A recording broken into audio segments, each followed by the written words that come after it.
Hi there. One of my most embarrassing moments was being called on in graduate class and completely blanking out material that I know as well as my own name, which sometimes I can blank out on that too. Okay, just kidding. I just sat there, blinking into oblivion, heart racing, face feeling flushed. My brain had quietly clocked out. And there's a reason we do this, and we've all had some version of it, a blank moment. You know what I mean. Somebody asks you a simple question and you blank. You walk into a room and forget why you walked in there. You're looking for your glasses and they're on your head, or your phone and it's in your hand, or you're on it. You go to make a decision you've made 100 times and suddenly you can't line up two thoughts to save your life. Chest gets tight. Thoughts starts racing.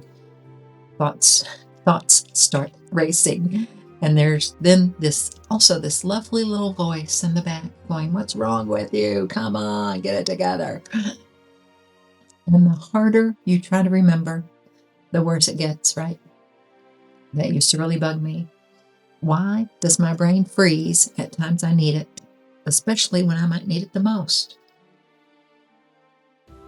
Well, it turns out there's an answer for that. From a psychology perspective, one of the most common blanks is actually intentions. Your brain forms an intention.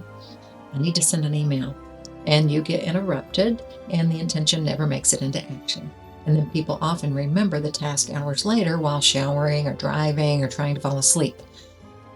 When you feel calm and safe, the thinking part of your brain, right behind your forehead, your prefrontal cortex, is online and connected, and it weighs your options, sees the bigger picture, helps you respond instead of react. But the second you feel overwhelmed, your nervous system kicks in and flips you into survival mode, and that thinking part of your brain steps back. So the faster, more reactive part can take the wheel and make sure you survive. It happens automatically. It's not something we decide to do, and we can't muscle our way through it. So when you're flooded and yelling at yourself to think clearly or get it together, or why can't I remember, you're asking for the one thing your brain can't do in that moment. It can't while it's offline. And this is just your neurobiology doing what it does, which means try harder is the worst possible approach. You cannot think your way out of a state that has your thinking shut off. So, what does work? Settling your body first.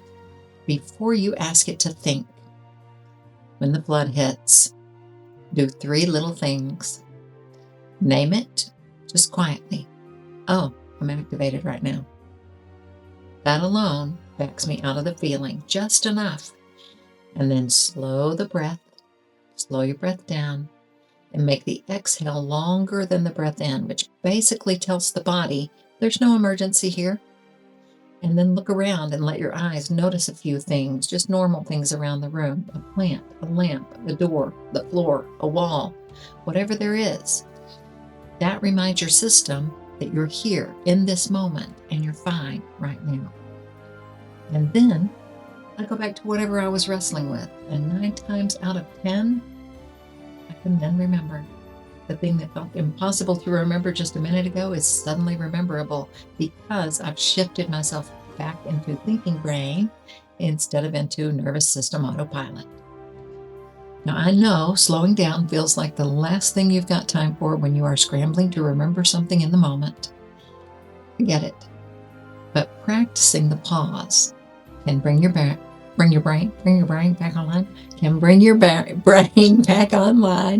much quicker, and it is more effective than laying awake at 2 a.m. remembering what you were trying to remember at noon. Every time. So next time your brain blanks out on you, don't push more pressure on it. Come on. Settle first. Breathe and think second. So I guess it's settle first, breathe second, and think third. And then tell me in the comments, where does your brain love to blank out? Mine, apparently, when I get called on in front of people. So, I love you. Take care of yourself. And I'm sending you peace and light.